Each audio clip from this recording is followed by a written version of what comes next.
Hey y'all, Michelle Raza here with Finding Yourself SATX Life Coaching, where since 2017 we've helped our clients achieve success by working with them to establish their personal vision statements. These become their life goals, and most importantly, we meet with our clients once a week to help hold them accountable to these goals. Visit our website. It's at www.findingyourselfsatx.com. Thanks. Today we're going to talk about Melody Beattie's Codependent No More. We've been on chapter, I think it's chapter 9. One second. Sorry. Yeah, chapter 9 on undependence, independence, being non-dependent on the chemically dependent or substance abuser in your life. Also codependency can be, you don't need to be partnered with somebody who's addicted to substances or alcohol. It can also just be if you're like in a caretaker role.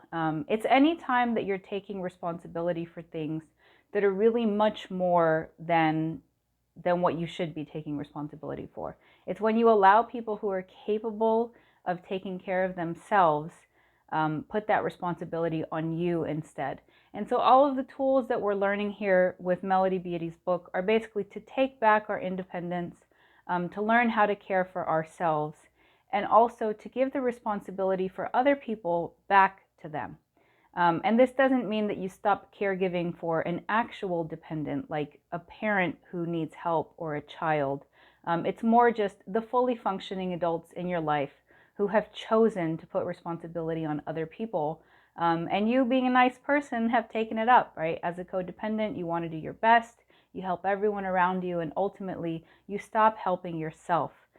And that's what we want to change. We want for you to be able to live a full life and take care of yourself and have relationships with people where it's a give and take, not for them to just take, and for you to give, which is often what ends up happening with the codependent. Okay. So last time we talked through, so step 1 was finishing business from our childhoods. We went through nurturing the frightened, vulnerable, needy child in front of us. Stop looking for happiness inside of other people. Look for it within yourself. And then learn to depend on ourselves. So I'm going to finish up. This is page 108, 109 of the book. Hopefully you have your own copy and you're following along. Number 6, strive for independence. Begin examining the ways we are dependent, emotionally and financially, on the people around us. Start taking care of ourselves, whether we are in relationships that we intend to continue, or whether we are in relationships we are trying to get out of. In The Cinderella Complex, Colette Dowling suggested doing this with an attitude of courageous vulnerability. That means you feel scared, but you do it anyway. We can feel our feelings, talk about our fears, accept ourselves and our present conditions, and then get started on the journey towards independence. We can do it. We can do it. We don't have to feel strong all the time to be independent and taking care of ourselves. We can, and probably will, have feelings of fear, weakness, and even hopelessness. That is normal and even healthy. Real power comes from feeling our feelings, not from ignoring them. Real strength comes not from pretending to be strong all the time, but from acknowledging our weaknesses and vulnerabilities when we feel this way. Many of us have dark nights. Many of us have uncertainty, loneliness, and the pang of needs and wants that beg to be met and yet go seemingly unnoticed. Sometimes the way is foggy and slippery, and we have no hope. All we can do is fear. All we can see is the dark. And then she tells us a story that she went through that kind of helps us understand this a little better. I was driving one night in weather like this. I don't like driving, and I particularly don't like driving in bad weather. I was stiff and frightened at the wheel. I could barely see. The headlights were illuminating a few feet of the road. I was almost blind. I started to panic. Anything could happen. Then a calming thought entered my mind. The path was only lit for a few feet, but each time I progressed those few feet, a new section was lit. It didn't matter that I couldn't see far ahead. If I relaxed, I could see as far as I needed for the moment. The situation wasn't ideal, but I could get through if I stayed calm and worked with what was available. You can get through dark situations too. You can take care of yourself and trust yourself. Go as far as you can see, and by the time you get there, you'll be able to see further. It's called one day at a time. So that's the end of this chapter. I do just want to stress, so one of the problems that codependents face is actually the attitude of I can do it all myself and not asking for help. So while Melody is pushing on us to trust ourselves and listen to ourselves and do more for ourselves, it's really important, if you don't have it in your life, to find a support network. You can find that by going to Codependent Anonymous meetings. If you're involved with a religious organization, start meeting more often with them. There's actually apps, and I just want to reiterate that I don't get paid for anything that I've endorsed ever. But usually the books that I'm talking about, it's because I find them really helpful and interesting. And any apps that I talk about, it's because they've personally helped me, but I don't get paid for any of it. So if y'all have heard of Bumble for dating, there's actually a BFF section there where you can connect with other people on a platonic level just to kind of build your group of people that you can support each other. It does take quite a bit. I mean, I'll relate with y'all a little bit. I think I went through 150 profiles before finding the 5 people that are now my group. And it's super cute. We call ourselves the Bumblebees. And during the holidays, we all gave each other bee-type gifts.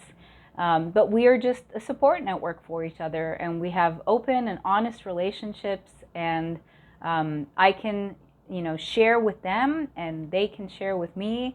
And it's a give and a take. It's not a one-way relationship. And that's kind of a safe model, right? Starting with a platonic relationship is really a good model to then move on towards a romantic relationship where you have a give and take.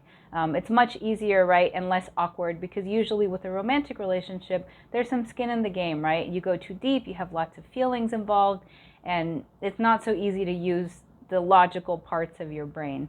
But you really do need support, and you can't do all of it alone. You can't do everything for the person that you love that is dependent on you in that unhealthy way, and then also take care of yourself. Melody's pushing us to take care of ourselves. And remember, what do you have to do today to make your day a little bit better? What have you done today for self-care? I think last video I was talking about taking walks or taking a hot shower. You don't need a lot of money in order to do self-care. If you look on YouTube for meditation videos, you can find a 10-minute meditation, which doesn't take a lot of time and doesn't cost you any money.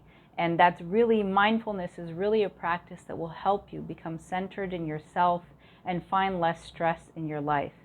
If you yourself are finding yourself abusing drugs and alcohol, right, what can you do to find healthier alternatives?